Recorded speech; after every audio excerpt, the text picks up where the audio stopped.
Abigaëlle Richard is delighted to present her first novel in French entitled Bleu.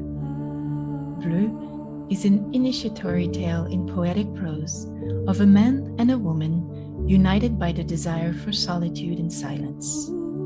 The story, filled with images both oneiric and realistic, unveils the intimate journeys, the great falls and rebirths of Axel, a Berlin bookseller, and of Maëlle, a Montreal artist. Bleu is the union of the sacred feminine and masculine. It translates the rise of densities in these times of transition. It is a tale of twin flames and the healing of the heart, which invites one to find wholeness in oneself and the integration of one's shadow. It is also an aesthetic homage to incarnated life, celebrated by all the senses, as well as a tribute to mindfulness. The tale is filled with art, travels, colors, scents, tastes, music, and atmosphere.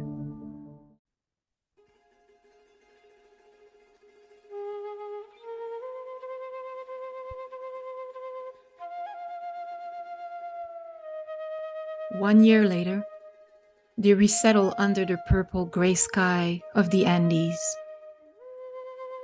Maëlle's feet run on the ground of a yard. Her cheeks crusted by cold, she hugs a woolly dog at 5,000 meters of altitude.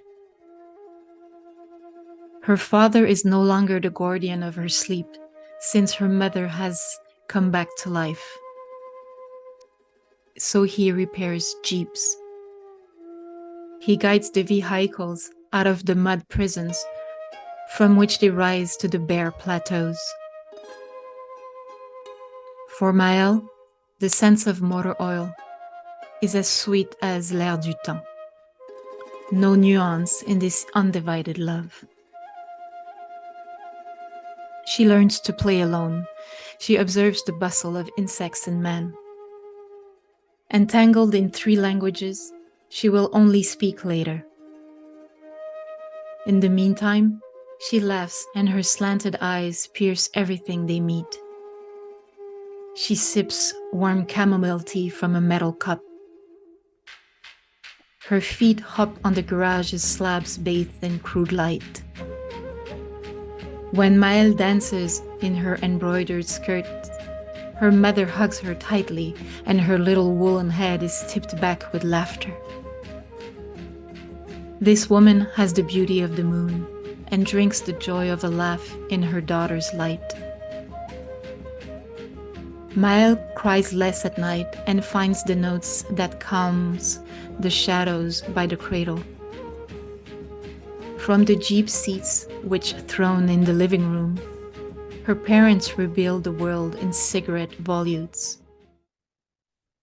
Maëlle falls asleep in the warmth of a nest, lulled with the poetry of her friend Yupanqui. Cierta vez, en la mañana de un país de montañas azules, yo miraba unas nubes pequeñas, esas que suelen quedar como prendidas de las piedras en mitad de la montaña. El aire ausente, más arriba un cielo azul y abajo la tierra dura, la tierra cálida.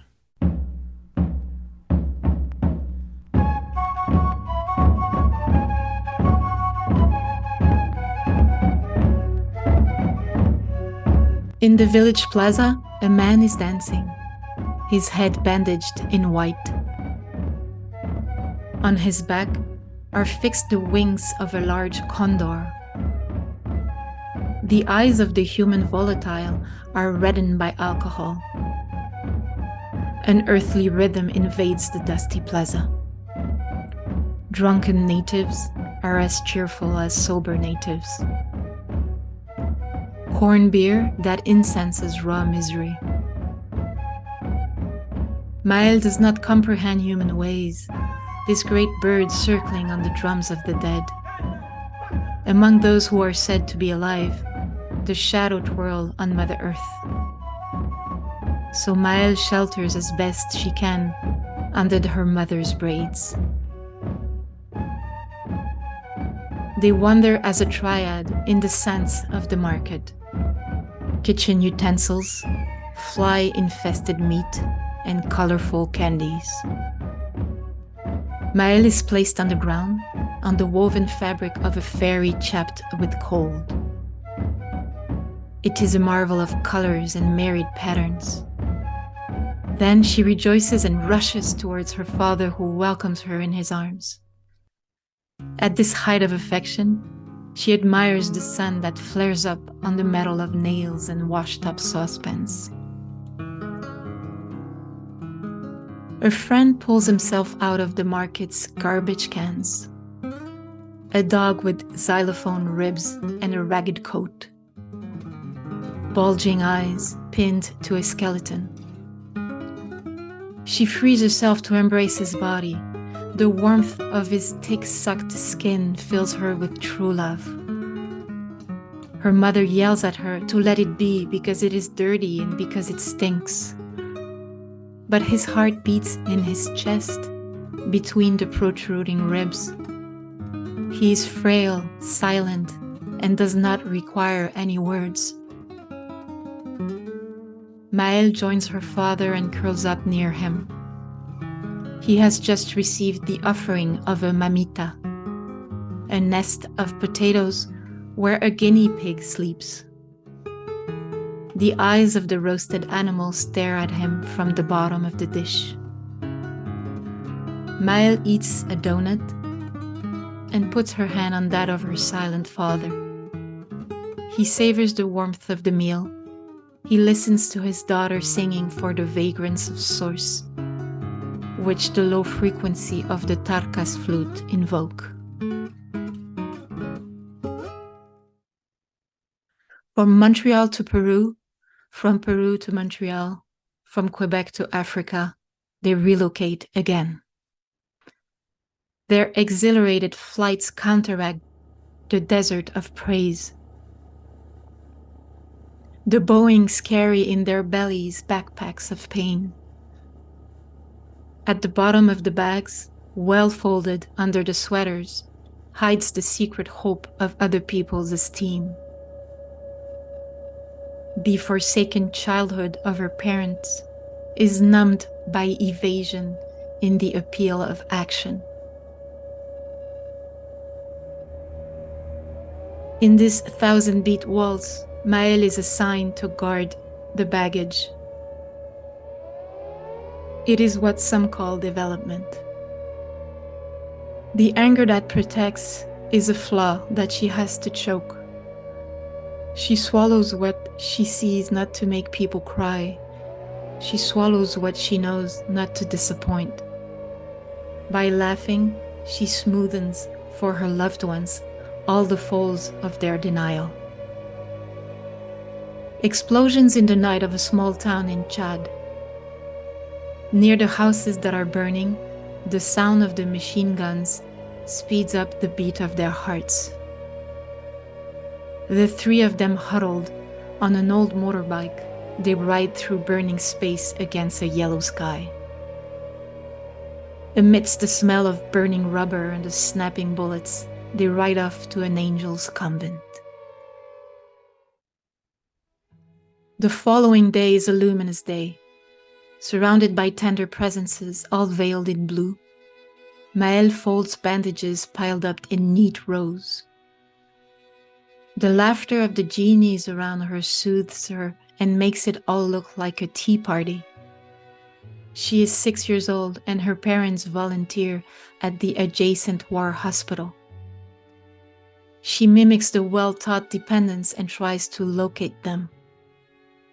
In the stinking aisle of blood and mutilated flesh, she puts on blinders to see only the white-colored light sheets of the beds. At the end of the alley, between the moans of the wounded men, she sees her bustling parents. Repatriated in a cargo plane with the smell of vomit and dried fish, they wait for the large oven to land. A flight that never ends in a stinking heat, then a release on the perfumed earth. Under the giant mango trees, the air is less corrosive, and the smell of green fruits makes one dizzy with freshness. In Cameroon, Maëlle, eternally barefoot, runs between the termite mounds. She dips millet balls into the gumbo sauce. Amazing patterns undulate on the tall dancing queens. Vast suns of laughter shoot out of their rows of white teeth. At Dadaasta, there is a wood fire, the rhythm of women crushing grain, a fraternity for a day. The tiny lizards make Maëlle laugh, a lively race with the shimmering green color of new leaves. Then, it is the joy of a deluge, the very first of the rainy season. The powdery smell of the earth getting wet is a pure delight.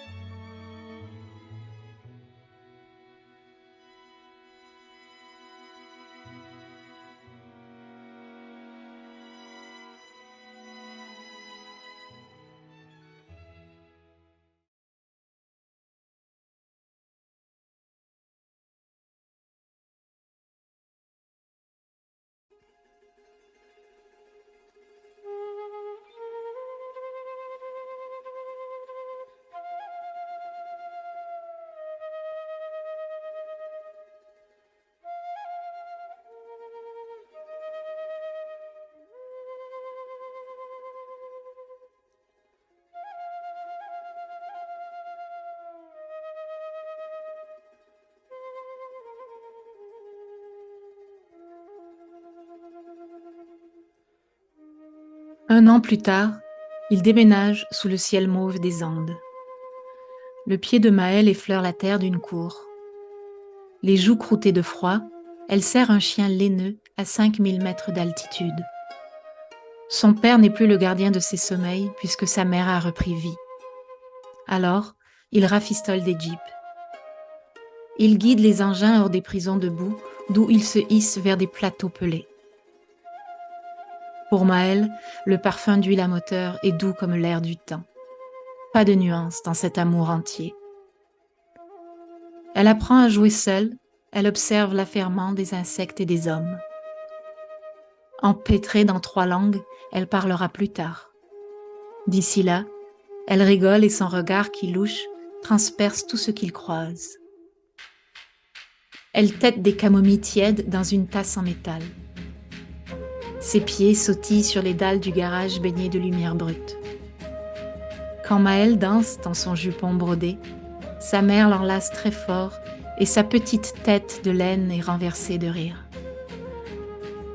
Cette femme est une beauté de lune qui boit la joie d'un rire dans l'astre de sa fille. Maëlle pleure moins la nuit et trouve les notes qui calment les ombres du berceau. Du fond des sièges de Jeep qui trônent dans le salon, ses parents refont le monde dans des volutes gauloises.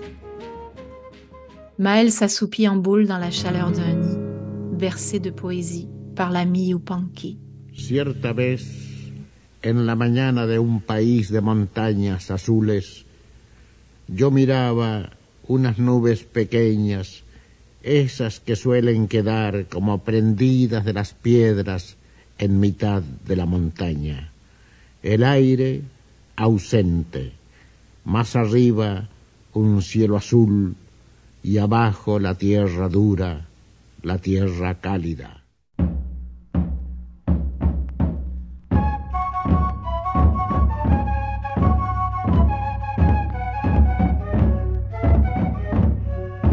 Sur la place du village, un homme danse, la tête bandée de blanc. Sur son dos sont fixées les ailes d'un grand condor. Les yeux de l'humain volatile sont rougis par l'alcool. Un rythme tellurique envahit le parvis de poussière. Les Indiens saouls sont gais comme des Indiens sobres. Une bière de maïs qu'encense la misère crue. Maëlle ne saisit pas les rituels humains, ce grand oiseau girant sur les tambours des morts. Parmi ceux qu'on dit vivants, les ombres virevoltent sur la terre-mère. Alors Maëlle s'abrite comme elle le peut sous les tresses maternelles. Ils errent en triade dans l'odeur du marché, batterie de cuisine, viande infestée de mouches et bonbons bariolés. On dépose Maëlle sur terre, sur le tissage d'une fée gercée de froid. C'est une merveille de teintes et de motifs mariés. Alors elle jubile et s'élance vers son père qui l'accueille dans ses bras. À cette hauteur d'amour, elle admire le soleil qui flambe sur le métal des clous et des casseroles lavées. Un ami s'extirpe des poubelles du marché. Un chien aux côtes en xylophone et au pelage râpeux. Des yeux globuleux épinglés au squelette. Elle se libère pour enlacer son corps. La tiédeur de sa peau sucée par les tiques la trouble d'amour vrai. Sa mère lui crie de le lâcher parce qu'il est sale et parce qu'il pue. Mais son cœur bat au chaud entre les côtes saillantes. Il est frêle, silencieux et n'exige aucun dire. Maëlle rejoint son père et se boule près de lui. Il vient de recevoir l'offrande d'une mamita, le nid de pommes de terre où dort un cochon d'Inde. Les yeux de l'animal grillé le fixent du fond d'un plat. Maëlle mange un beignet et pose sa main sur celle d'un père silence. Il savoure la chaleur du repas. Il écoute sa fille chanter pour les errants du souffle, qu'invoque la basse fréquente des tarcasses.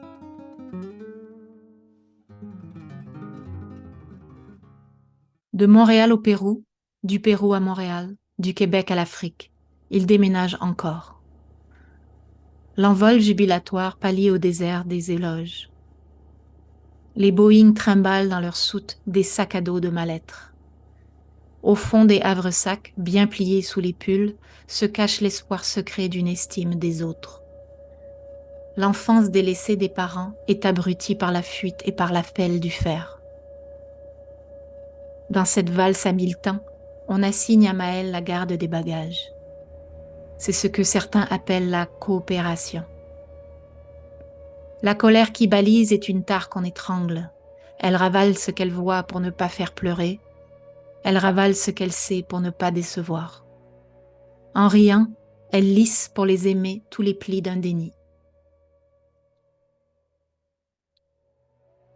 Explosion dans la nuit d'une petite ville au Tchad.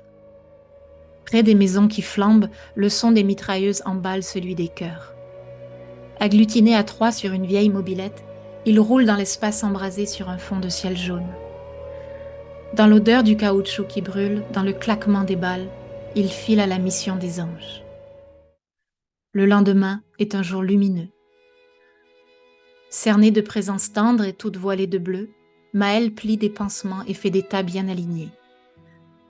Le rire des génies qui l'entourent l'apaise et donne à tout cela des allures de dinette. Elle a 6 ans et ses parents sont bénévoles à l'hôpital tout près. Elle mime la fusion bien apprise et cherche à les trouver. Dans l'allée puante de sang et de chair mutilée, elle enfile des œillères pour n'entrevoir des lits que les draps de lumière. Tout au bout de l'allée, entre les râles des hommes, elle voit ses parents qui s'affairent. Rapatriés dans un avion cargo au relent de vomi et de poissons séchés, ils attendent que le grand four se pose. Un vol qui n'en finit jamais dans une chaleur putride, puis une libération sur la terre parfumée. Sous les manguiers géants, l'air est moins corrosif et l'odeur des fruits verts étourdit de fraîcheur. Au Cameroun, Maëlle, éternellement pieds nus, court entre les termitières. Elle plonge la boule de mil dans la sauce au gombo. Des motifs inouïs ondulent sur les grandes reines qui dansent. De vastes soleils de rire fusent des rangées de dents blanches. Chez Dada Asta, il y a le feu de bois, le rythme des pileuses de grains, une fratrie pour un jour. Les petits margouillas font jubiler Maëlle. Une course vive, un verre chatoyant de feuilles neuves. Puis, c'est la joie d'un déluge, le tout premier de la saison des pluies. L'odeur poudreuse de la terre qui se mouille est une pure jouissance.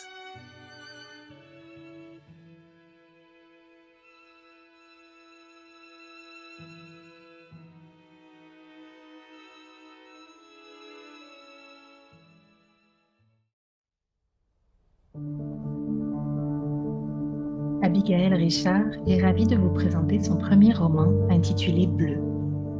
Bleu est un récit initiatique en prose poétique qui met en scène un homme et une femme que le désir de solitude et de silence unit. Le récit, rempli d'images à la fois oniriques et réalistes, dévoile le cheminement intime, les grandes chutes et les envols d'Axel, un libraire berlinois, et de Maëlle, une artiste montréalaise. Bleu est l'union du féminin et du masculin sacré. C'est l'histoire de l'ascension des densités en ces temps de transition. Un conte de flammes jumelles et de guérison du cœur qui invite à trouver la complétude en soi et l'intégration de l'ombre.